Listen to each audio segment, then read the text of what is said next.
Welcome back to Snap on This, a Marvel Snap podcast. This week's secret homework, discuss real-time strategy. I'm your host, LaurenWhatevs, here with my usual amazing, delightful co-hosts. First up this week, it's Ray. Ray, I want to know, what is your favorite prehistoric dinosaur? No birds, but I will allow marine reptiles and pterosaurs. Okay. So maybe T-Rex would be an obvious answer, but I'm going to pick two to show the extremes of dinosaur that I love, which I fucking love dinosaurs, to be honest. Same. It has long been a bucket list trip that I want to do a trip to all the best dinosaur, like, skeletons and, in museums. Do you know where a lot of them are? I started looking it up, and it's depressing because I don't have that kind of money, right? Okay. Well, I was going to say a lot of them are in Utah. Okay, in America, yes. But also I would love to make it worldwide. Yeah. But yes, Utah. Okay, yeah, the West has a lot of good ones. And then I could show you the one at the University of Utah is so good. What is it?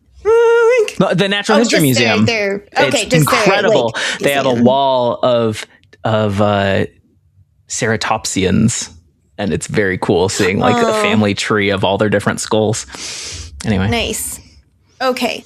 On one hand, I love sauropods because they represent how huge. I love how extremely huge dinosaurs are. That's obviously the first thing, the most childlike thing we love about them. And then, if you didn't like grow up with Dinotopia dreams. Okay. And then, on the other hand though, I forget the name. I found this for like a D&D, campaign I was running once. And, no, it wasn't D&D. It was like D20 Modern. But, they're the pterosaurs. It was like, this was years and years ago, so I don't remember them. But they're the tiniest pterosaurs that existed. Oh. They were super, super tiny. And it's like, I do love little tiny dinosaurs that are adorable, which is why, every time there's a new dinosaur documentary series, like, the one just came out on Netflix and stuff, I'm always like, I love it. But also every time I wait in tension, it's like, in the first 20 minutes, are they going to make me watch an adorable baby dinosaur get eaten? They love to do that. They love to do that immediately at the beginning of dinosaur documentaries. That's very rude. Did Morgan do you that way this time? I haven't really watched it. I also assume Morgan Freeman made all the creative decisions and was behind whether or not a tiny dino would have been eaten.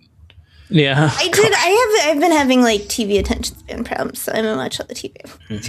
We've all been. Okay, sorry, I've gone on too long. This is supposed to be a shorter intro. It was interesting. Anyway, Ben, other co-host, what's your favorite dinosaur? I am partial to an Ankylosaurus. Honestly, I think we've discussed it on the podcast before or something. I feel like I've divulged that information previously, but I love that it's got a little tool on the tail. I like it. When a tail has like an equipment slot at the end with a cool accessory. Yeah. like a scorpion or sure. An Ankylosaurus. Also, like the Montabi Tonki, who has a little skateboard on his tail. Also, pretty overpowered Montabi. It's available in the starting. So you'll probably get offered a Tonki when you first play Montabi, and you should take it. It's really good. It's busted. All right. So yeah, anything with an equipment slot on the tail. Okay.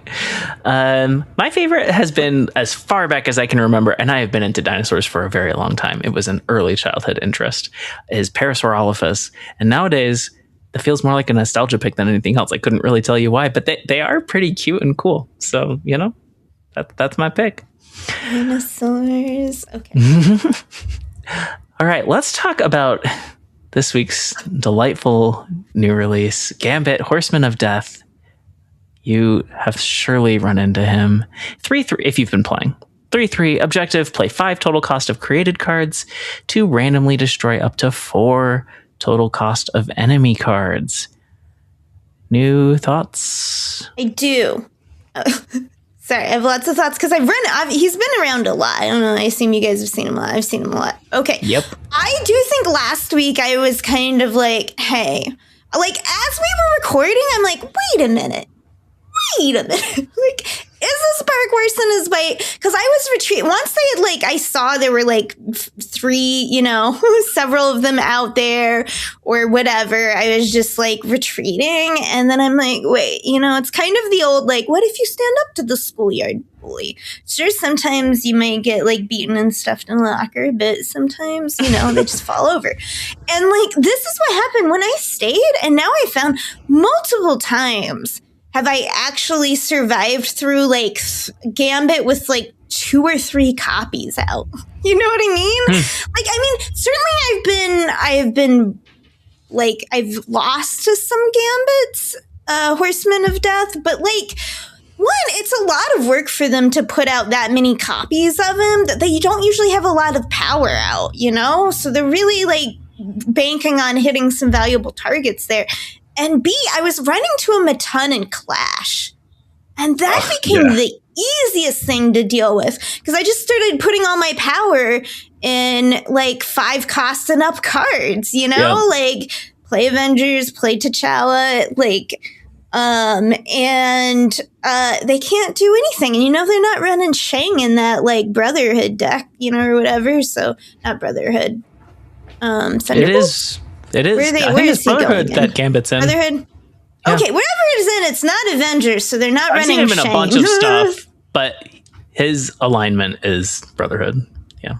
Okay, yeah. So, like, so it's like, I still don't enjoy seeing him all the time, and it means I have to play around him. I can't play tiny card stacks, which I love, which is probably why Lauren probably feels the sting hard. Lauren loves tiny card decks. So, like,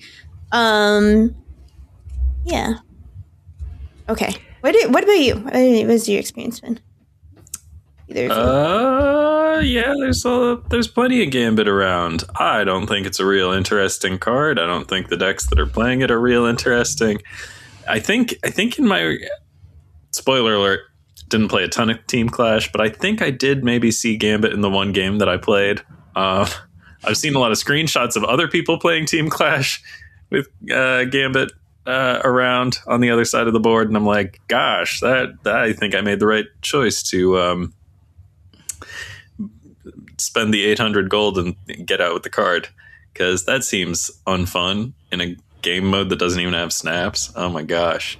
Yeah, I'm not loving Gambit, if I'm honest. I also don't think it's like the most, it's not the most guaranteed winningest card of all time or anything. It's just obnoxious, and I wish they hadn't done it. Yeah, I agree. He's toxic, right? Like, he's not. I don't think he's necessarily super good, but he's definitely playable, right? He's not like mill level of why are you even playing this? But but like, they know what they're doing. There's tons of Gambit everywhere, which means people like playing it. And I believe they've hinted before that Gambit's one of their most like popular cards. Like, regular Gambit is one of their most popular cards. There's something satisfying about blowing up shit on your opponent's side, and making it random makes it a weaker effect, but also a swingier effect. So you do get like some really clippable moments sometimes. I just, between this card and Fin Fang Foom, I really did not have a good time in Team Clash this time. Because Fin Fang Foom is just free rolled by X-Men and Spider-Verse, who both get the extra energy. It's like, he's not an X-Man or a Spider-Man, but they both get to run the giant dragon, and it's I don't know. Yeah. It's just, between that and Gambit, it was just like,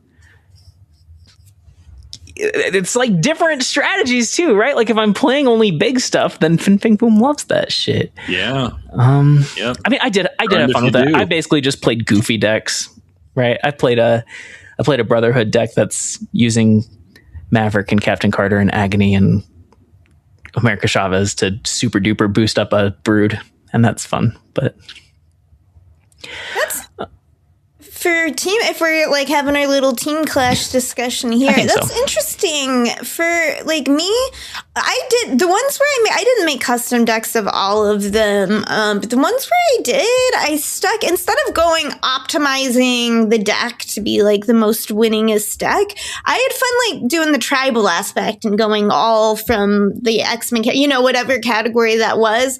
And it's like, oh yeah, you're right. A lot of it, like, it does make sense in X-Men to just like put Foom in there. And yeah, but it's like, but my fun in it was like building the deck I wanted to play out of that limited card set, Interesting. Okay. I would be surprised to see Gambit banned next time, but I would not be surprised to see Foom banned next time. I hope they do it, because it's just like, it's so lopsided when you can play him without having, like, when you're just doing your normal game plan and that lets you play him. Like, if Fin Fang Foom doesn't make the ban list for that format, like, why are the other cards on it? Like, but I don't get it. Yeah, that's it's not just that it like harms the fun, but also like it hurts the synergy. And it's true, most of my decks are actually leaning into like the mechanic synergy more than the thematic synergy, but I still had fun making a type of deck I wouldn't normally make. Like, my Avengers deck is all in on Hawkeye, because if you put him on Joaquin Torres, he gets he like doubles his number of procs every time, and it's really silly. He's not like Surge, who can only have one spark going at a time. He can have as many chains as you want. Anyway, I had no K time with it, but I checked out as soon as I got Sandstorm. Speaking of, one of our new cards this week, Sandstorm. 2-cost skill. On reveal, add 2 rocks to your hand. Give them +1 power for each of your front row characters. Did you get to play with it yet? I have not. Ree? I was playing against it. Once I saw it come out, that's what ruined it for me. I'm like, Ozymandias is coming back out, and then I don't know. Rocks have just been. I feel like I'm gonna be against rocks before I'm for rocks, just because there's gonna be a lot of rocks. Yeah, you just gotta do your own cute thing with it. Do something different. But it's the mirror. It's having to face other people doing rocks. Anyway, so I switched to Killmonger, and that was just fun. I just see them pull out and get all excited and just wait till turn 6 and drop. Because I was playing Killmonger in a deck that doesn't like, it's not destroy. It's not like necessarily running Killmonger. So I let them snap me and get all hyped up before I just like all your little 1-drops that you Marvel Boyed up and your big rocks and stuff. I'm so evil sometimes. Okay, so like, so that's what I've been doing because there's just too much Sandstorm around right now. But I'll enjoy it later when it's quieted down. Huh. For me, I've seen, I like, not lately, but like right when people were getting it, you know what I mean? Like, I saw it around everywhere, not like the whole. I saw a lot more of it than I expected to see before Ozymandias. And I also decided, like, I played a few games with it, but mostly I was like, I'm just going to wait till I can do rock stuff with Ozymandias. That was my thinking. I have seen some played, but not like a ton. I got the sense that most people were waiting for Ozymandias, but I don't know. People can't wait. They're excited about rocks. My favorite thing I saw with it that I have not tried yet, I only saw it today, but Rez Snapper was doing Sandstorm to add the rocks to his hand, and then also playing Nightmare and Black Swan. So, and I'm assuming Woolman's in the deck. Then you have a bunch of one cost rocks or 0 cost rocks if you get Black Swan going, that have abilities also. Like, that's pretty fun. That'll be fun with Ozymandias. Give them abilities. Not that there's a lot of great 1-cost abilities, but I like the idea. Batrock the Leaper. I want to see leaping rocks. Then that's a real. Actually, my goodness, that's hilarious. I think one of them in the video had Titania, but it was like played on the last turn, so you didn't get to see the rock hopping back and forth. I'm gonna have fun with that. I don't know where else to put this thought, but if y'all are really into rock synergies and making the most of rocks, that is a valid approach in eugenics. There are some cats who will summon rocks, animate rocks, a lot of rock mechanics. The game's got a lot of mechanics of all kinds. Goodness gracious. Mechanic City, that game. Okay. And then our other new card this week, Series 5, Caliban, Horseman of Pestilence. I should have just gone for the Pestilence to cite Res Snapper again. That's what he called it, and I giggled every single time he said it in his video. Horseman of Pestilence.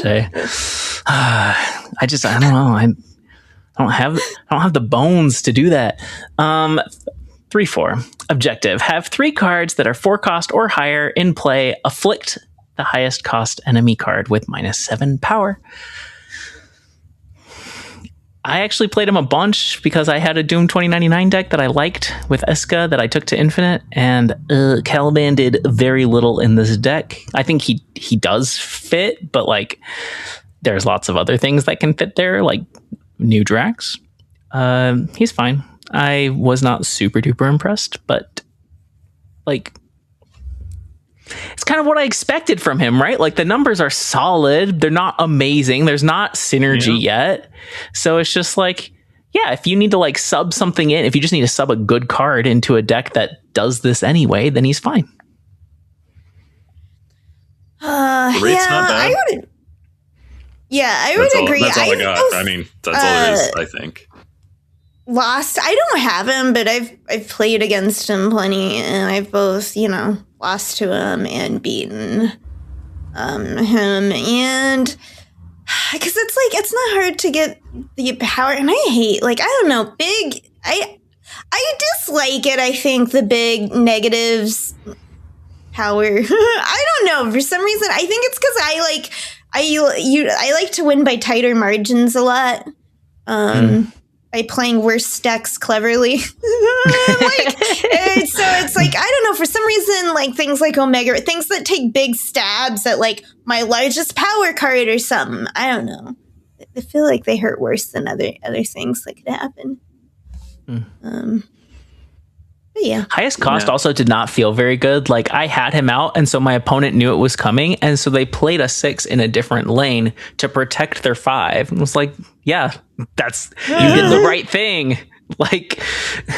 Good job. And you can, because it's an objective, not an activate, you can play Caliban on the last turn, but that makes it harder to fulfill his objective. Yeah, you can play it on the last turn if you had 7 energy and you're also playing a 4 the same turn, or something cute, but that is such a hoop to jump through.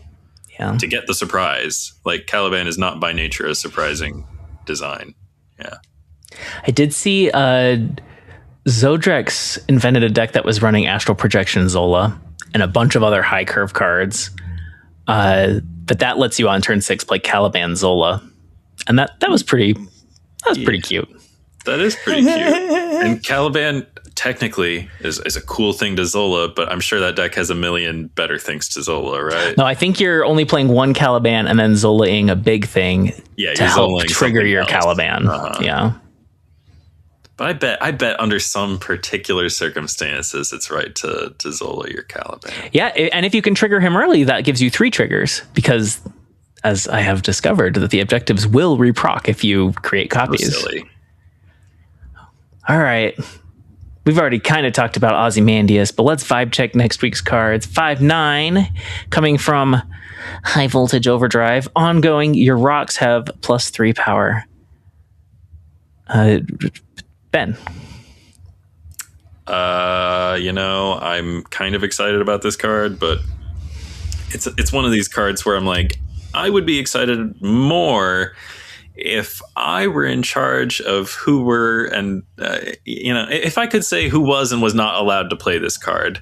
I think it would be okay if it were only for listeners of Snap on this, and I guess we each get a +1. We can bring one friend, and that's who should be allowed to play Ozymandias, and no one else should be allowed to play it, because I think it's going to be unfun. We'll see. Won't be responsible with this card. if everyone plays it, we're going to start seeing rogues for the mirrors where everyone's going to try to steal the Ozymandias for their own rocks, you know? That's only going to be for the first few days, unless this card turns out to be really good. Depends how it doesn't seem easy. bad. Right, it seems good and easy, which is usually the combination that everyone wants to play it, but we'll see. Yeah. Black Swan actually is a fun call. Like, I know as soon as you say that, you're in trouble, but like that lets you play Ozzy on 5 and a bunch of rocks. And that's more surprise power, you know? It'll be nice if Black Swan gets to she's like never had a moment in her whole Snap life. So it's pretty true. She kind of never did what she was supposed to do. All of her arguable moments have also been like, I don't use this term a lot, but like arguably cope. Yeah. I mean, friend of the show, Philip J. Woodward runs that's like his pet deck is like Black Swan Hit Monkey, as far as I know. Anyway, I'm like mixed on this card. I'm excited for it because I think new archetype looks fun and I would love to take it to silly levels. But also I am worried that the best thing to do with Ozymandias will just so far outshine any of the other things to do with him. I don't know what that looks like yet, but like, I don't know, it's just not fun when there's only one way to play an archetype. Yeah. All right, and then our last Horseman of the season, and then we get 4 more next season.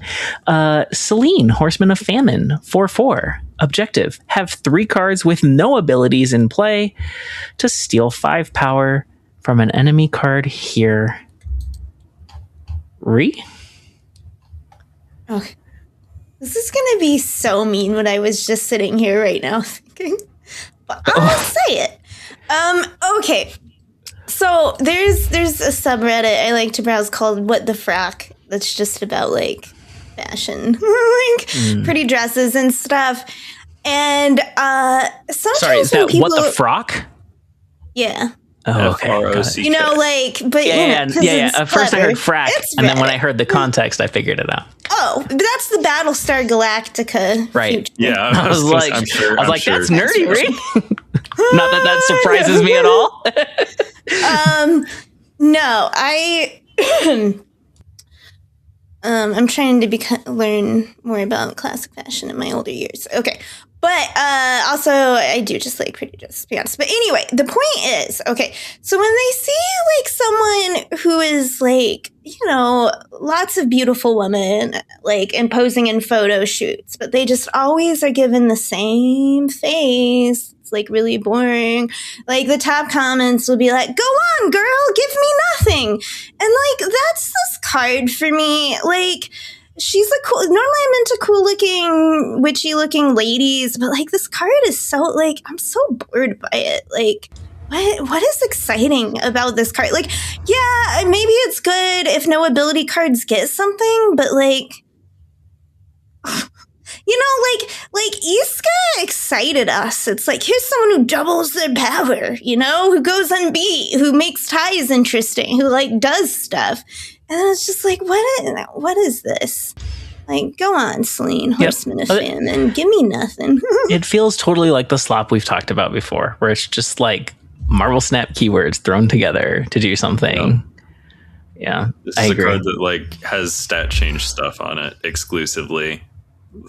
Like, you know, affliction and boost are kind of boring things for a card to be all about. You know, single target affliction. I mean, I guess this is draining, so it's both affliction and boost at the same time. But like, sorry, you don't get a lot of bonus points for that kind of creativity. I like, right? You're just making the numbers go up and down. I don't know. The only interesting thing about this card is like the no abilities part, and that's not that interesting. I mean, it's rocks, right? The question is like, does this card get to hang out with the other rocks? Right. Yeah. I mean, maybe she's in like an Ultron deck, right? Like she's a backup plan in Ultron, but even then, she's a 4/14, which is big. It is big, but she like taking 4 out of your like that's a high opportunity cost for that deck.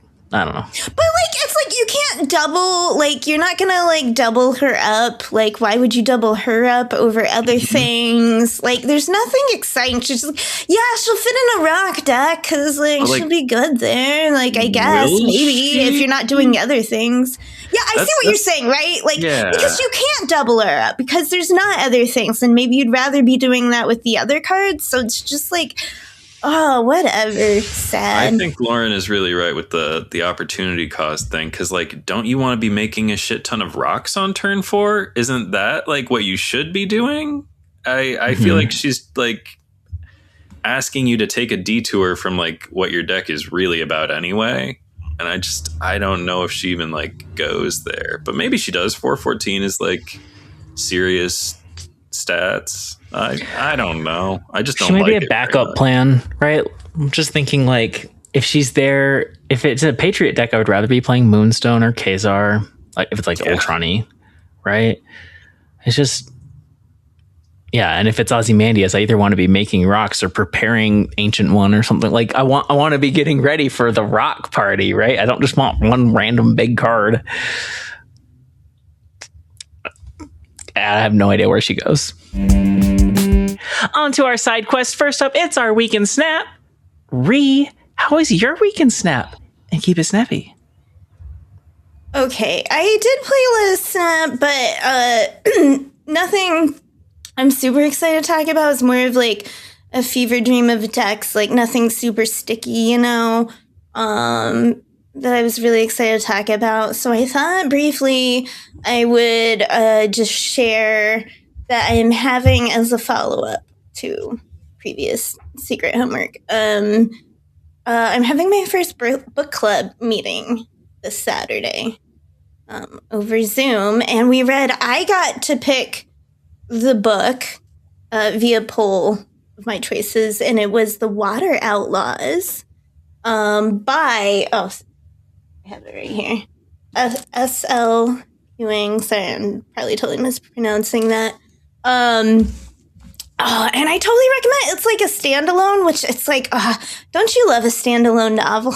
You're not like committing to an entire series. When I was a kid, that's all I wanted. I'm like, the bigger, the longer, the better. And now I'm like, oh, please, just something that can, like, it's not a whole ass commitment. But give me a unit of literature, please.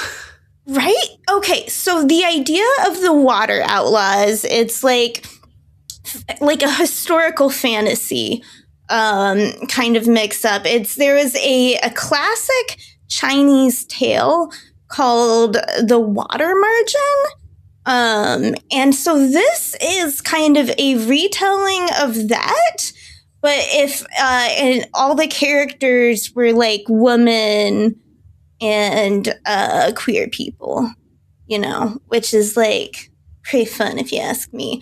And I love it. I will, if I say anything ignorant, I apologize. As per always, I was educated in a state that funds its education based on property taxes unconstitutionally. So, you know, that's what we're dealing with. But it's so fun because it reminds me of things that I love from my childhood, from like my Western view into kind of like Chinese fantasy, which is like Dynasty Warriors, the video game. And also, like, it's kind of it gives me a satisfaction like Lord of the Rings, like Helm's Deep, because, oh my gosh, like the last like third of this book is like one battle, one long description of like a but like a fantasy battle, you know, which is the kind like I enjoy. And I will say there's one moment where it gets like super, super dark. I assume this maybe relates to the water margin, because like, whoa. So like if something that is incredibly dark will trigger you, then like warning on that. Stay away. I don't want to spoil anything though from it. But aside from that, okay. Another thing I love it, aside from that, the last third is a whole battle. The idea is that they're like these bandits, like kind of like Robin Hood. meets Dynasty Warriors, like, you know, where it's like all the local government is corrupt, and, you know, so it's that like are kind of like stealing from the rich to give to the poor, and it's their story, and another thing, surprisingly, kind of minor spoilers, I guess, there's no like love stories in it, which I kind of like love, to be honest. I think it's because it's like part of it, it's following the water margin. It's very much a tale of like, you know, warriors in battle, and also like local government and stuff like that. I love it. Reminds me of, I was reading the Tale of Three Kingdoms. Am I saying it right? From Chinese history. It's called the Tale of Three Kingdoms. Am I getting it wrong? Okay, sorry. Someone instantly interrupt me. Okay, but the fight that it's like the Dynasty Wars usually cover about the, you know, the three families, or the three big factions fighting for control of China. Anyway, I was reading it to research it, and it's like everywhere. It's kind of tough to read like the Bible because it's a very old text. But anytime they introduce someone, it's the person and their weapon. And it's like, I kind of like love that. I'm used to seeing it's like Lord of the Rings and stuff. It's like, oh, it's son of, daughter, whatever. Like, you know, and it's like, I don't really care about your family tree. Like, I'm just not like, oh, I'm not even if they're sister son of Theoden. Yeah, right? I'm not into like nepotism as much as I am, you know, into other things. So when it's like, when you're like, here's how you can remember someone by their weapon, I'm like, that does. And literally in this book, like anyone they introduce you with, it's like them and their primary weapon. And it's like, it's easier. The Ninja like, Turtles approach. Great. I love it. Yep. Right? That's how everyone should be. It's like, okay, you, weapon, go. It's iconic. Anyway, okay, but back to the no love stories, which I love because it's like, you know, because I get like, I don't hate love stories. I know for some people it's like, what? None, but like, I hate them. But a lot of times they're really obnoxious, and I feel like they've gotten more obnoxious. It started as I've complained about before with the love triangle stuff. But now I feel like we've entered an era that I'm going to blame on something I haven't watched, but have had to hear around a lot, which is like Bridgerton. I feel like we've entered this Bridgerton where not only is it got to be like all these love stories, which like I don't mind, but not as like, you know, everything. But now they've also all got to be about like yearning specifically. Long, slow yearning. I think this is like a heated rivalry thing too, which I also haven't watched for similar reasons. And I don't get it, and I hate, like, I would rather do anything than yearn. You know what I mean? I would rather play video games. I would rather, it's like yearning, I never want to do. Why would, I don't want to, like, experience someone else doing it. Like, that's no fun for me. And that's, like, what everything to do with love has leaned into rather than, like, anything fun about it. I don't know. So, like, so I was actually kind of gratified that, like, it ended up, like not that there are no people in relationships or whatever, but it's just like, it's just not the point. Yeah. The stories that are going on. But it's still like, it was fun. There's a lot of battle. There's some dark stuff. So, you know, it's not all fun times if that's a deal breaker. But, yeah, I gotta recommend it. It was my week because it's like, that's the Saturday. And before the beginning of the week, I was like a little less than halfway through, which like didn't worry me. I got it late from the library. I can read a lot, and I did. It's fun. It's great. I like it a lot. Okay.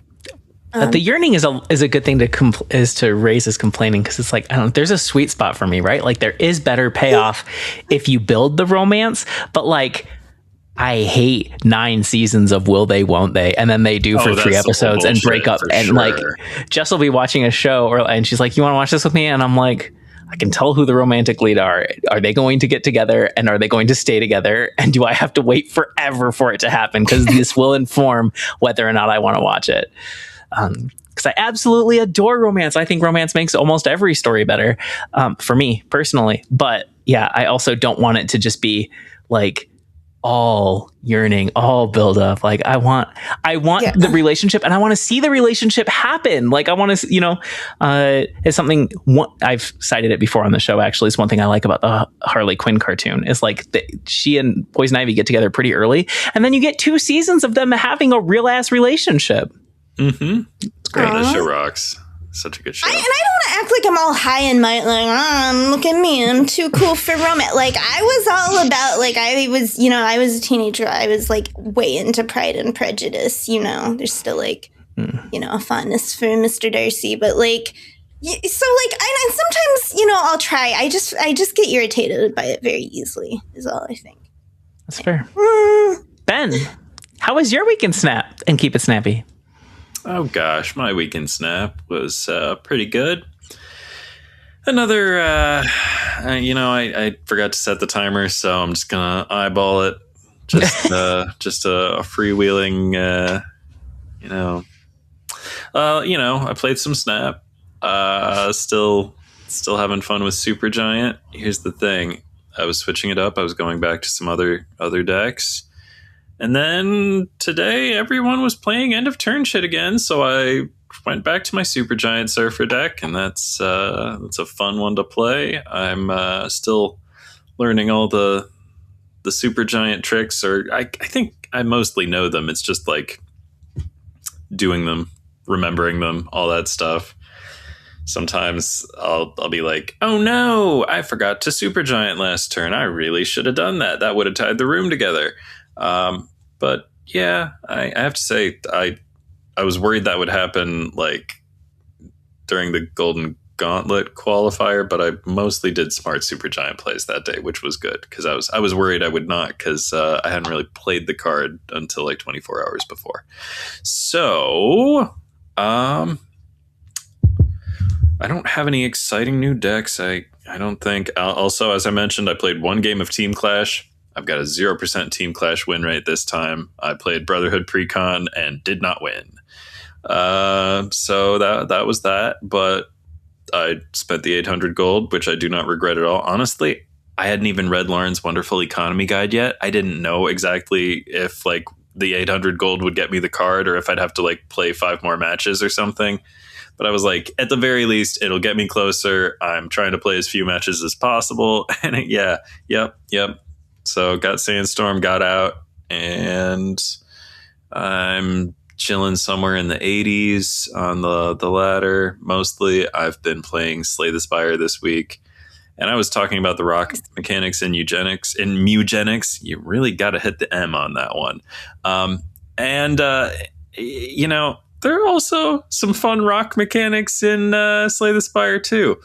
Not as many rock things, but there's a card that turns all the attacks in your hand into giant rocks. That's pretty cool. And here's my favorite little rock thing in Slay the Spire 2. It's the Petrified Toad. It's a relic. I think it's a common or uncommon relic, so you'll see it with some frequency. And its effect is at the start of every battle, if you got an empty potion slot, you get a potion-shaped rock. And I love that. And you throw your potion-shaped rock. It's like a fire potion, except it does only 15 points of damage instead of 20. And it's very fun. It's a renewable resource, and it's just a cool little thing. And other than that, I've been doing a lot of non-rock related Slay the Spire 2 stuff. I'm just flying through these ascensions. I'm loving all 5 characters. They're so cool. I did say something inaccurate last week. The defects block card that makes wounds is not exactly like Power Through that the Ironclad had in Slay the Spire 1. Because Power Through put the wounds in your hand, and Fight Through puts them in your discard pile, which is significant. Anywho, I don't know. It's been a busy week. I I've played only a moderate amount of Snap, and I don't have much to say about it. I think I kept it in the. I think I kept it under 5 minutes. I must hear about your week in Snap, Lauren. Oh, well, so last week I think I mentioned buying Pocopia. I have not played it since. I did eventually go to the eShop and get a new Picross to play while I finished the latest Dungeon Crawler Carl book, and I finished that yesterday, and it was wonderful. And that's a series I have really enjoyed, despite it having basically no romance. So, maybe I'm wrong about my own taste. But like both can be good. Yeah, for sure. I do like that. I was thinking after you said it, I'm like, but when you get a little bit of romance inside, it reminds you that like people can find each other and there can be hope, and we all need more of that. So right. There are a few relationships. They're just not like primary characters, so you don't get super deep into them. But like you can still appreciate that, like, hey, the world is burning to the ground. It's the apocalypse, and still we can find love. In this case, a lot of it is chosen family type love, which is also excellent. Just different, but yeah, would strongly recommend it, and you'll know pretty quickly if it's your cup of tea or not. But yeah, it's a rich universe that I found really fun. And now I have to wait because I'm caught up. The next book comes out in May, so it's not a super long wait. Anyway. I don't know. I did clips this week. I still don't know if it makes any sense to talk about them, but that's what I did in my week in Snap. I got Sandstorm and then checked out of Team Clash because it's bad. I want to like Team Clash so much. I know some people love it, and I know that they put a lot of effort into it, but I just I think it might just be my least favorite mode, not called high voltage. Is it the missions? It feels long. So long. The missions might be a lot of it, yeah, because they're like forcing you to play so many different decks, and it's like, well, what if I just want to play the 2 or 3 I have the most fun with? Mm-hmm. But I appreciate that the missions drive diversity among my opponents, so I don't know. Is it the lack of snaps? Maybe. I really like Arena though, so I don't think that is the single-handed. That's not the only problem. Some of it for me is like, the decks have like weird synergies, right? Like Brotherhood deck, which I have had a lot of fun with, but it's like I played that one once. I know all about it. Magneto has no synergy with any other card in the deck, or he's just an okay card. Oh, that's what happened. I didn't read the Magneto. Yeah, he pushes just the opposite thing, right? Yeah. He pushes a 3 and 4 away, which I've won games with, but it's not a lot of synergy. And then there's like 2 of them that create cards, and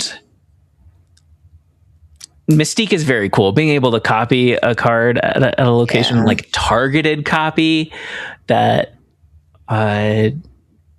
doesn't have to be the next card you play. Or like the opposite, doesn't have to be the last card you played.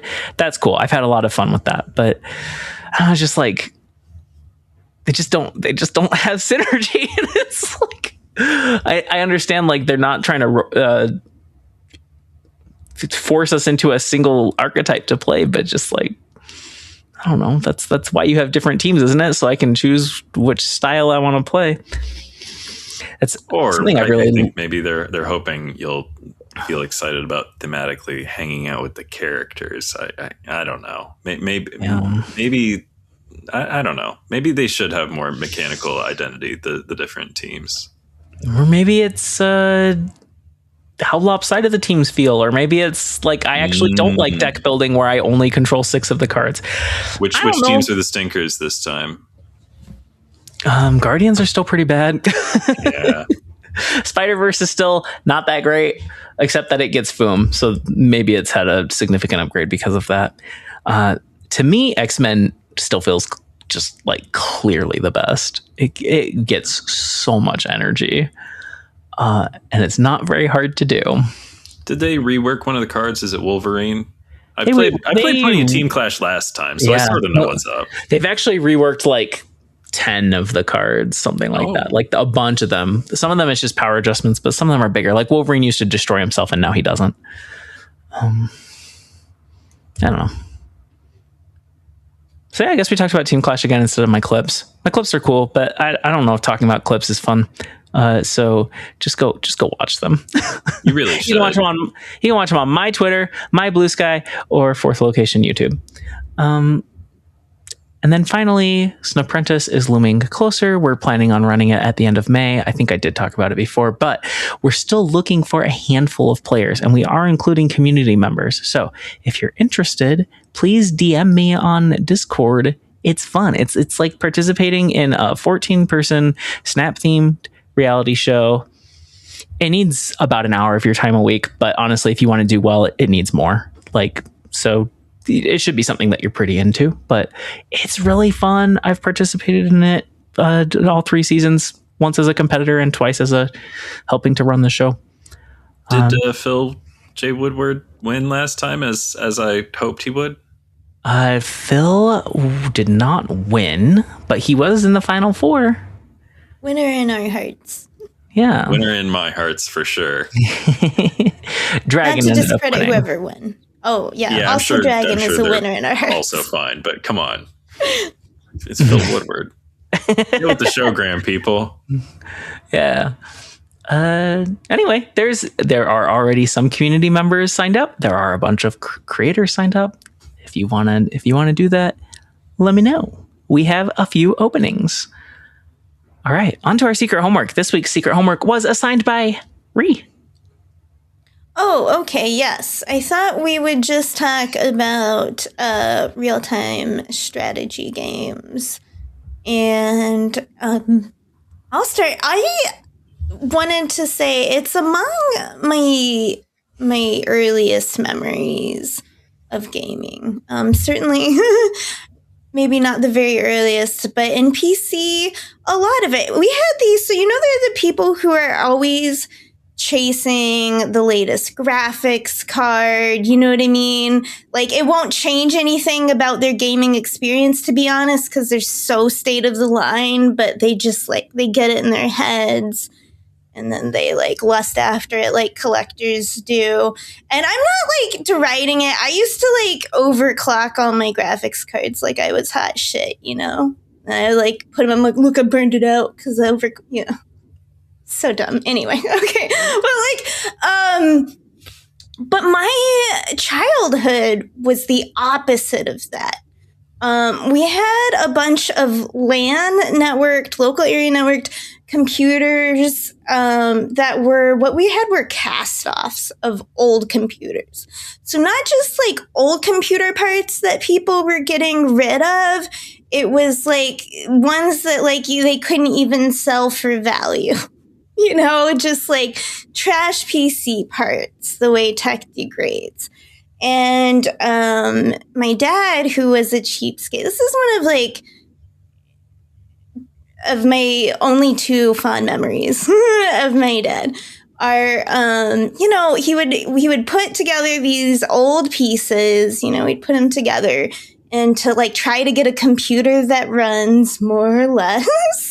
And we had them all networked so we could play. I mean, mine, as you can see, was a childhood devoid of Starcrafts. I was a child of Warcraft. That was the one that we were always playing. Yes. 1, 2, and 3. And we would play those. So what we would do is we would often play against my dad. You couldn't play against the enemy because in the early ones, it was before they could do patch updates, right? Before they regularly fix stuff, or if they did, I don't know. We weren't down. This was old games we were running on old computers, and if you built a wall, all enemies would just stop. You could just totally wall all entrances to your town and just halt all enemies until you wanted to run out with your armies and take over it. And it's that made the game unfun, to do co-op wise and everything, but also was the best thing to do. So it's hard not to why wouldn't you do it if you could? So we'd play against him, and, you know, we're small children, and my father would always beat us, of course, tactically. My parents were not, my mom was very against gaming, but my dad liked strategy games, Civilization for turn-based and real-time, and, you know, some King's Quest type stuff. And that's what, like, gave us our little in to playing. And it was just like, but like with chess, you know, he wouldn't just let us win. You know, you hear about like people talking about, you know, my father, grandfather, grandmother, whoever, you know, out of respect for me would never let me win. And he didn't. And so like a lot of times, sometimes he would play against like all of us or whatever, however many people. We'd fight over who had to get the most stuttery old computers. But once it was just me versus him. And I see the thing about me and like board games and real-time strategy games is I love to win. And I love to be clever about it. And I was just like a little kid and I knew I couldn't, like my dad just was going to beat me tactically. Like I knew long run he was going to beat me. So at the beginning of Warcraft, what we usually do is you build a bunch of peasants to build, you know, you take your peasants to build, I forget the typical, more farms, more whatever. It's been so long now to like build your thing. But instead of doing that, I immediately just built like a couple more peasants. Like not even a barracks to actually build warriors, just a bunch of peasants. Went full sprint for his town where he was doing the normal opening and build him and just had my 4 peasants take down his like 2 opener peasants, you know? And it was this moment where like I wasn't, and I did it and I won. And I wasn't sure because like, you know, like I said, it's one of 2 good memories. I have my father, I didn't know how he was going to react to me, like, you know, like cheating, maybe not cheating, but like winning in a different way, in a way I thought I could win. And he came running up the stairs laughing so hard, you know, and I got to have that moment of like, he's never let me beat him, but I beat him. And yeah, and I loved those games.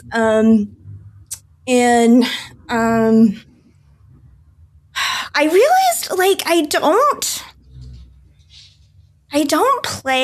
played a lot. Like, you know what I mean? We've talked briefly about Age of Empires, all of this stuff. And I realized I don't play anymore because I don't really game at my computer like anymore so much. I play more in console, and that's where really the RTS home is.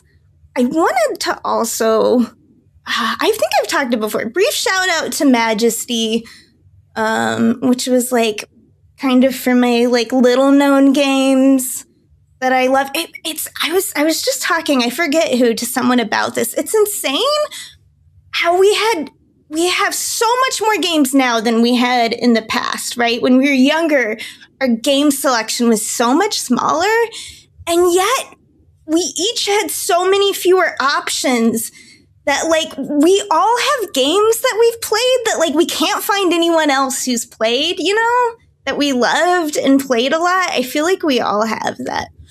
Oh, for sure. Majesty is one for me. It's my like Stardew Valley. I'm always like, you know, Stardew Valley is Eric Barone, like loving the Harvest Moon games. You know, there's a whole long story with like the 2 companies and stuff I won't get into falling apart. And I like, you know, it's the kind of experience is degraded, at least from your nostalgia for it. And he was able to successfully recreate like the nostalgia he had for those old games in Stardew Valley. And I'm like, if I'm going to recreate my nostalgia for a game, it's going to be Majesty. That's what I'm going to do. I'm going to bring it to the people. Oh, that's my dream. Okay. Third, I guess, like, I don't know. Maybe we should roundtable it more. And a third note, I feel like I've been talking for a long time. Maybe we should, like, break it up, bring someone else in here. I like your story. Let's do it. Yeah. Okay. I actually did play some Majesty. You made your "But I'm Only a Gnome" reference, and talked very positively about Majesty. So it's actually available on iOS. I played a few games of it. I didn't get very far. Not that I didn't like it. I tried on the phone. It's not good on phone. Like, I'm sorry. It's not that I didn't like it. I just bounce off of games easily. And then every now and then one proves very, very sticky. Some of my earliest memories playing on PC go to Warcraft and Warcraft 2.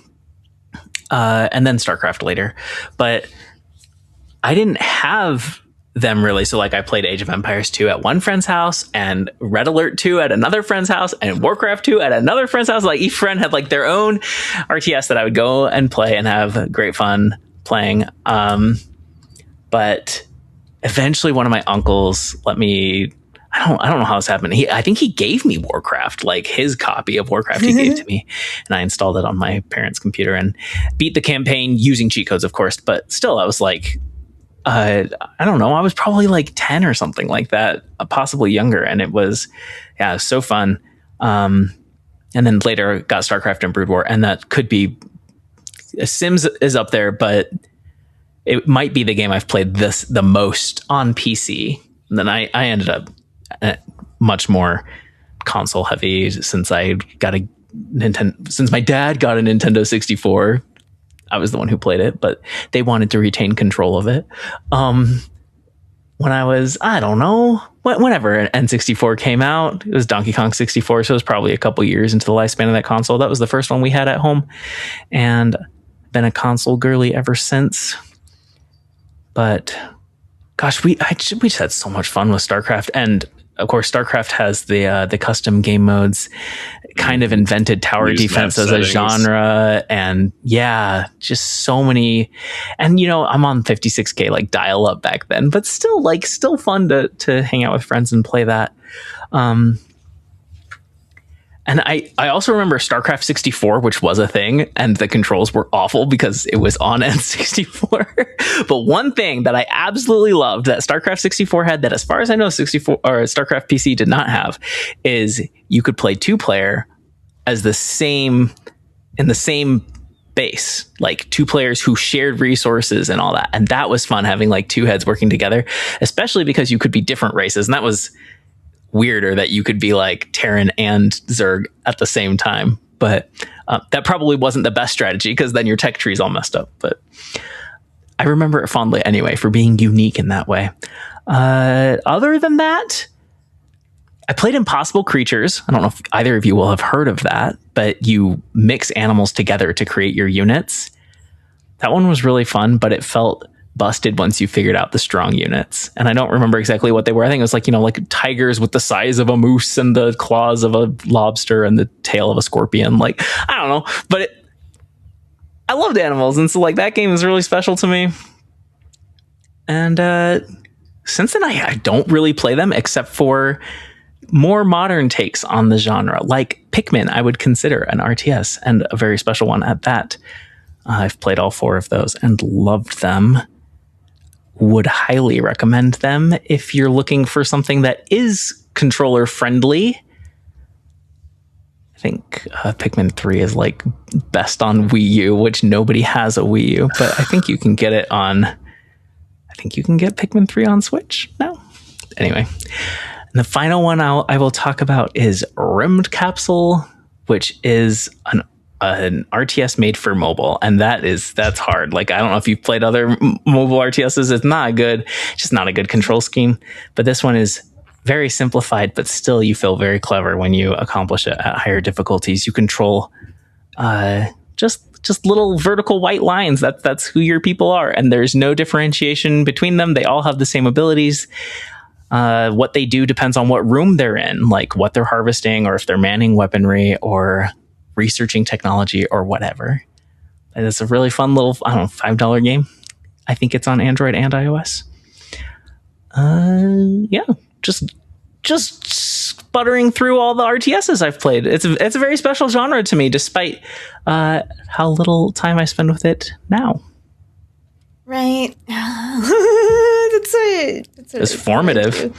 Absolutely. How about you, Ben? I also played some RTSs. I also don't play a ton of RTS lately. I think the last time I was RTSing was maybe in like 2017 or 2018. I think I purchased my third and final Starcraft battle chest. You gotta, every few years you got to get a new Starcraft battle chest. For the longest time, you could find one that. Wait, why do you need to buy it every few years? Oh, because you move or something, you can't find your discs, you loan them to a friend. Gotcha. No, it just happens. You just drop the $20 and you get a new Starcraft battle chest. It's a time-honored best tradition. deals in gaming. Yeah, for sure. With the strategy guides and everything, it used to come with the big ones, but nowadays, if it still exists, I don't know if it still exists, but in the later years, there were tiny little versions of the strategy guides. Honestly, pretty handy little paper reference. I do love a physical strategy guide. Anywho, yeah, I've played a fair amount of StarCraft. I'm not very good is the thing, and I've always known this, but I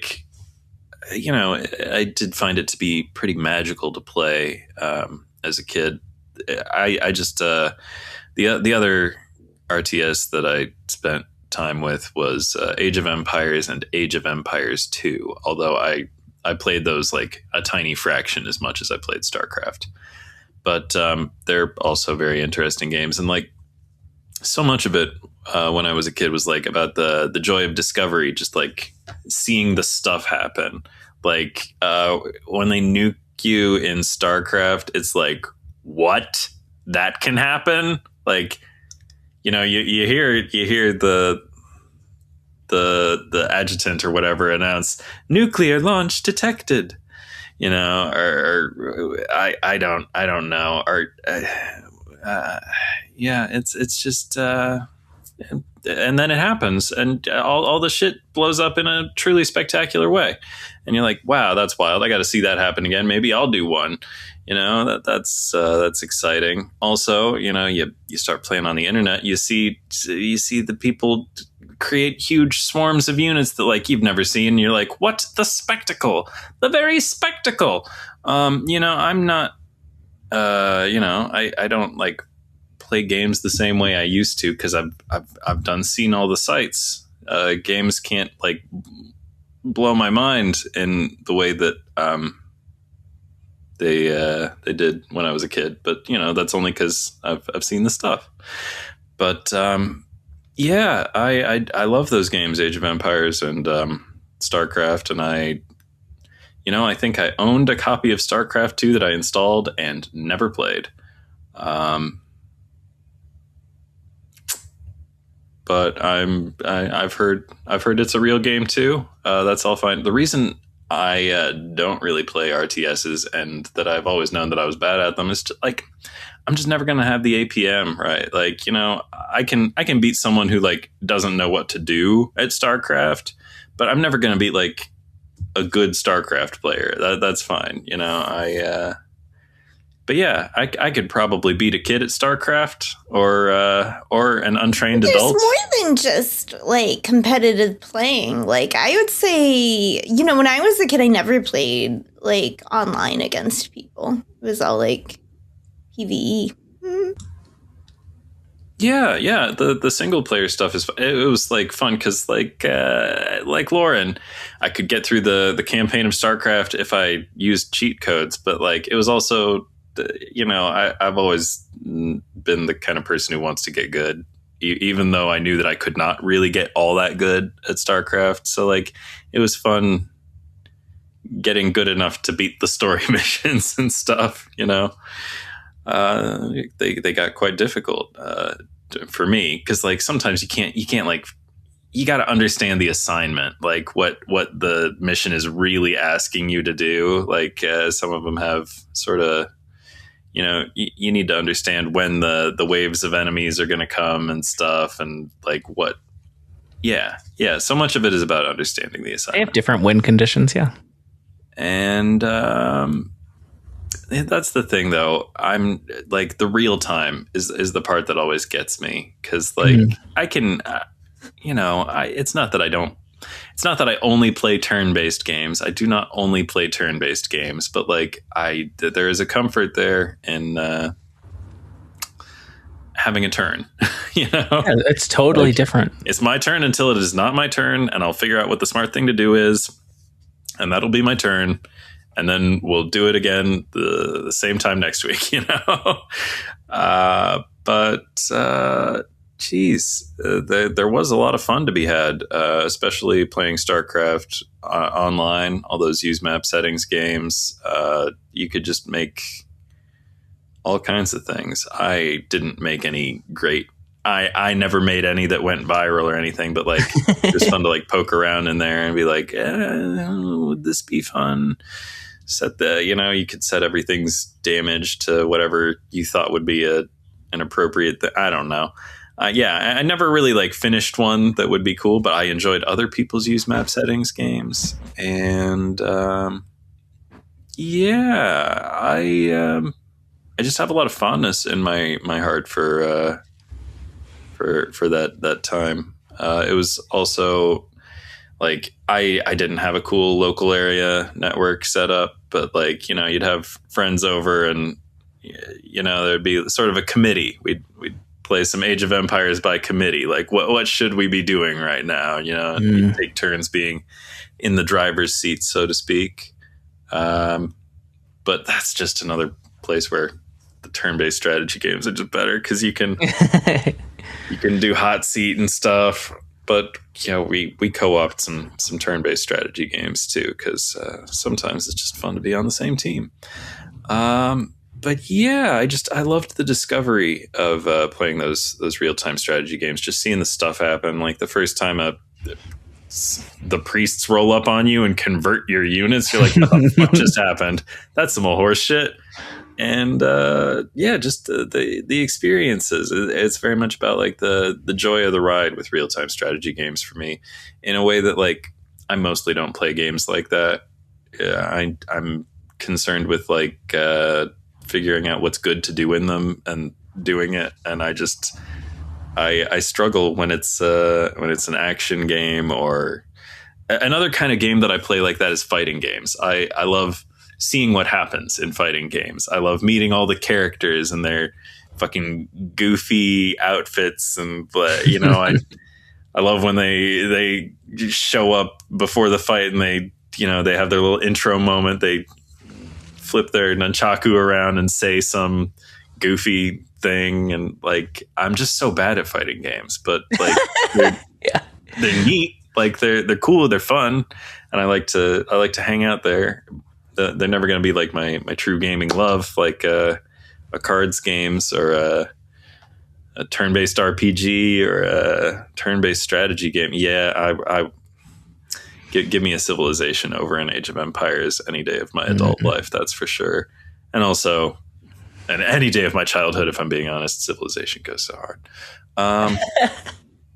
Yeah, RTSs are fun. I also went over to some friends' houses and watched them play other RTSs. I saw a little Command and Conquer in my day. There was, I think there was a Star Wars RTS that I got out from the library once. I didn't know about that. Like, I installed it, but it wouldn't run. And then I purchased it later, and then I couldn't get it to install because I'd installed the version from the library. I don't know. It was just it was the sort of problem that I'm sure I could solve today with modern things, but I don't know. I'll always wonder, was that Star Wars RTS any fun or good? Who knows? I like that you brought up exploration. It reminded me of something I really enjoyed as a child, besides just like Warcraft and Starcraft being some of the earliest story games I was playing, and exploring customization. Probably the first bit of game design that I did, digitally anyway. I loved tapping on the characters over and over again and seeing what all their voice lines were, right? Like Every character's got like some joke if you tap them enough times. Yeah. Those voice lines are still like burned into my brain. They're super iconic. Also, every time like you have a Hearthstone card and they give you a line that's a Starcraft line, I'm like, oh, I see what you did there. You know, all that shit. And man, the Starcraft lines are very much stuck in my head. Age of Empires didn't really have that, except for the priest conversion thing that came up on the other episode. But like, man, the Starcraft ones, they'll chat at you. I think, you know, I love the surly biker who is the vulture. I read you, sir. You know, he's just like so resentful that he's taking orders from you. And I also love the very chill, calm energy of the battle cruiser. You know, he's just he's inviting you to take it slow. And I'm like, yeah, I will take it slow. I'll charge up that Yamato cannon. Yeah. What's the rush? We'll take the time to do a long distance big laser zap. Hell yeah. My life for ire. Absolutely. All that shit, you know? Yeah. Not enough Vespene gas. Oh my gosh, you must construct additional pylons. Ben, you're assigning next week's homework. Unless, Ree, did you have anything else to wrap up on RTS? Oh, yeah, do you? You want mine?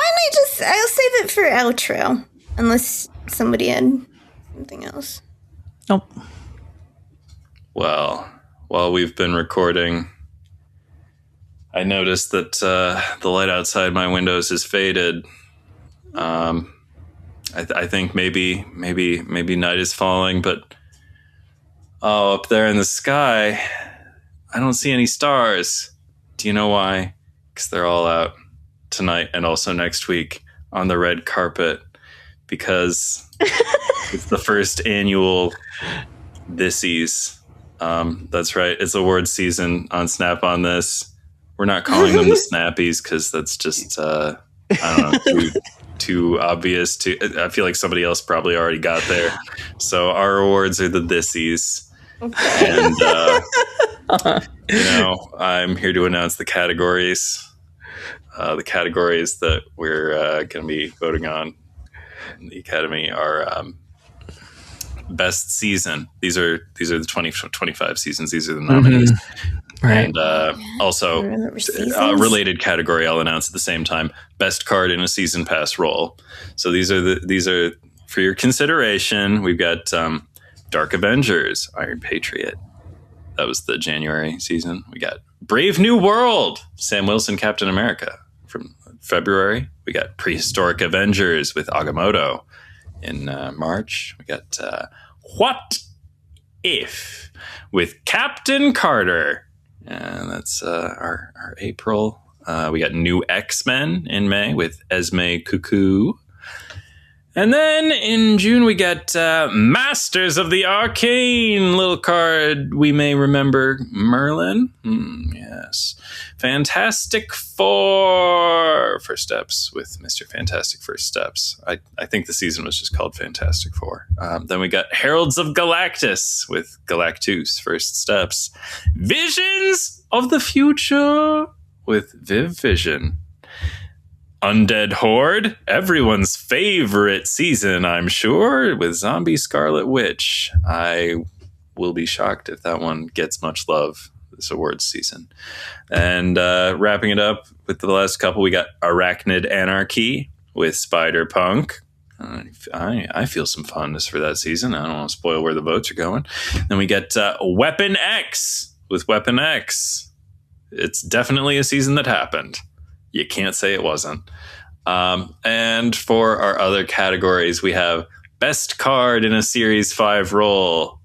Best Card in a Series 4 roll. We're not doing any for limited time game modes. I'm sorry. But finally, our technical award. Best Card in a Technical roll. So that's the best new tech card. I know which one I'm voting for from 2025. So those are the categories. If I think of any more, I'll let you know in the Discord. Great. So think about it and come back next week with your ballot for best season, best card in the season pass roll, best card in the Series 5 roll, Series 4 roll, and technical roll. So you got to make 5 picks. Awesome. Well, thanks for that. All right, listener, viewer, if you liked what you heard and haven't already, please like and subscribe, feed the algorithm, and we're trying to hit 500 subscribers. Also, leave a comment to feed our souls on YouTube or Spotify. Rating and reviewing is cool too. You can also come hang out with us in the Speakeasy. It's our little corner of Discord. The instructions to get there are in the show notes or video description. We're proudly part of the Snap Judgments Network, where you can listen to other great shows like the titular Grand Pod Snap Judgments by Pulse Glazer and Nick the Greek Geek on Saturdays. They cover all the news and rank all the things and play other games when Glazer can't think of something to rank. I don't know. It's a good time. And if you want to know how we voted in the Thissies, tune in next week. Same Snap time, same Snap channel. Okay. The time is now. Do you have more RTS thoughts? Yeah, so I'm like talk. Crashing. Yeah. Sorry. It's more I don't like talk that much. You think I do from the way I talk in the podcast, but okay. No, I did want to end on a positive. I know we were all kind of saying, like, we don't play RTS. Like, we have so many strong childhood memories of, like, right? It's one of those games you would play over and over and over, you know, you'd really pour a lot of time into. And we don't anymore. But I was thinking, one, I just wanted to shout out the RTS that is most, like, I do want to get in play sometime. Every time I hear about it is Crusader Kings 3. I bet, like, if you're out there and you're at all interested, you probably also heard of it or interesting. People are always talking about, like, and I married off, like, my son to secure this alliance, but then they, like, poison their way. I don't know. It sounds crazy. I love it. It's like, I don't know. But part of that is what I love about RTS is like the fantasy of ruling, you know, which I can kind of get from board games. But like something I've gotten that I get from RTSs that I get from my gaming now, like the tactician, right? Sense of you. Like I love a fantasy battle. Like I love fantasy, like warfare, you know, Lord of the Rings style, like Chinese fantasy battles. And I love kind of that way of looking at it. And I have talked before about the big PvP battles in FF14 called Frontlines. And like my growth in playing that is really like to the point where I'm thinking about it tactically, like of all of us, the whole group of us looking at the big overall map while I myself am like on the field.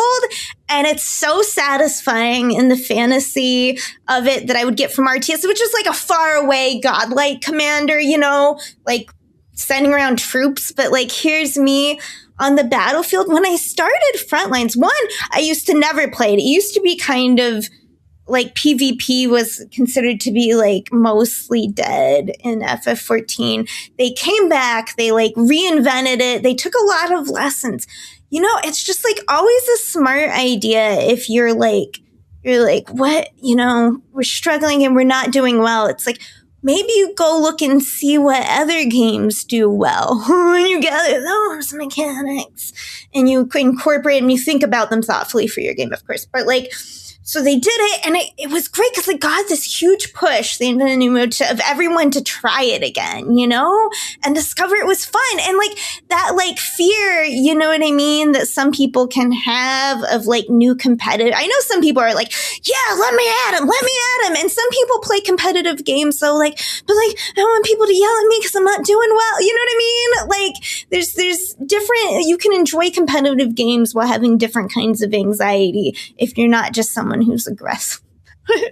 And So when I started, I was very timid, and I played I was playing Summoner, a ranged class, which is always a comfort for people who are like in battlefields. It's like, no, I'll stay back and like shoot from afar. And, and I was just kind of like following everyone, and I didn't quite understand what was going on, to slowly learning the rules, which is like capture the flag with slight variations of every map, and certain unique mechanics. And so, and I would get into that. And so then I kind of learned, I'm like, no, we need to get these nodes and stuff. And then like I switched. So now I'm like primarily always playing Paladin. And I feel like I've ascended into the final level of learning Frontlines, which is incorporating into my tactician's brain of the map Battle High, which is like, you get this bonus when you don't die as much, and you slaughter a lot of the enemies. You spawn at a base, right, and run back. So it's not like a battle royale. And that gives you more damage. So when you get better, you get this like kind of battle fury, and you deal more damage. And that's a consideration in the tactics of a game. Cause you can be behind, but if you have like a whole bunch of people full of battle fury, and that army comes together as someone like, you know what I mean? So like, I have grown from this timid back of the ranks, like kind of following around, to being a paladin. One reason, because when you're a tank, when you're a paladin, and you like decide what you think the best thing to do is, and you like run out, people will follow you because people are sheep. It's great. And then you lead an army, and you get to decide. It's like, it's the fantasy of what they tried to do with, what was it, like Eve and Dust, where they're like, oh, people will be playing an RTS, but other people will be the soldiers on the ground. And it's like, I am both. I am the general leading the army. It's so great for the fantasy. Because I'm like, no, we need to, because people are stupid too, because what matters is the nodes. You got to capture the flag. That's how you win. That's how you win. So I'm always like, no, push the nodes. I'm running in. Oh, that's what I love at Paladin. I love like running like a full army, like the Aragorn charges me, like behind me is the streaming army, and I'm riding it. Currently I have a very kind of girly glam, which I usually don't do. I decided I wanted to embrace this side of me that I used to repress when I was younger, in order to seem cooler. I don't know. And so now I'm like currently riding a unicorn, like trying to battle with my big pink sword. I know it's a vibe, but it's my current. I go through eras like pop stars in my MMO playing. Okay. And this is where we're at, but it's so cool, because then I'm like, and then there are times I can see, and it's like, hold the line. No, we have to hold here, or like it all, or we lose, or we're done, or it's over. And the newest map that they make, because they learn. Oh, this is why I love a game. They collect feedback. They learn. They're always trying. They try to improve. And people worry that they're stagnating, but it's like they iterate. It's like, can you imagine, instead of the enshittification of everything you love, in the name of profit, which is not to say that like there's not, some of that going on where like our game is funding all these failures of NFT projects. Square Enix, why? Okay. Anyway, but like, distracted by rage. Okay, going back. Can I jump in? You reminded me of an RTS that I forgot to talk about, because you're talking about the duality of like being the person leading the charge, or maybe also being the greater tactician. True 90s classic, SimAnt, where you are the whole. Lauren, you're muted. I know. I just said, oh my gosh, yes, I whispered it. SimAnt's one of my favorites of all time. That is the game that fully like realizes like you are the individual, but also the colony. Yep. You're like everything. You are the arm. You are your own strong right hand. It's a really fun game. I played it to completion multiple times. That's an all-timer. I love SimAnt. Okay, no, I bet some people out there love it too. I'm glad you brought it up. Okay, just a couple thoughts to finish about my arc of playing Paladin is like the evolution. It's true that I've grown less merciful. Like originally when I was playing, okay, and it has to do with my concept of battle high now, is like, because I used to be like, no, don't chase them, they're not worth it. We go for the flags, we go for the nodes for the points for the victory. But now it's like they're retreating, chase them down and get all the stragglers, they will feed our battle fury. Stronger. And then and the latest map, though, okay, that's what I was talking about before I got distracted by, like, being excited by the thought that things could continue to improve because people love games and humanity and want things to be better and better for people. Imagine that as concept. Okay, but, like, this map, it's like bigger, and so there's, the center conflict area, but there's also nodes that are farther out, right? And they're of a varying value. So when you're looking at them, it actually takes time to get like an army, whether it's your whole group or a split off factor, to go for some of these other flags. So you have to start thinking strategically about, like, do you want to split people? When do you go for one? When do you just call it on that and go? And it's just like, it's so, like playing now, it's so fulfilling for my soul to be, to press in and like hold something. Like the thing about the newest map too is you can hold as a single person. If you can just hold long enough sometimes for people to get there, you can turn the tide. It's like all the fantasies are in this for me, and it's just like, it's just me alone and they're beating on me, but I'm a paladin, I have shields. Although it's funny when only 3 of them come at me, and it's just like, you want to waste your time doing this? I'm distracting, like however many of you, and you won't. Paladin, you think I killed it? Okay, anyway. So, like, I am still getting some of the kinds of the tactical, satisfaction and fantasy I could get from RTSs in different ways. But I do miss it, and I hope we get to come back. And at some point, I'll get Crusader Kings. I think the problem is it's been out and it's so long and popular, and they have all this DLC. They always are like, it's deceptively cheap, but then to like really get it, it's like $1 zillion. I feel like I don't know.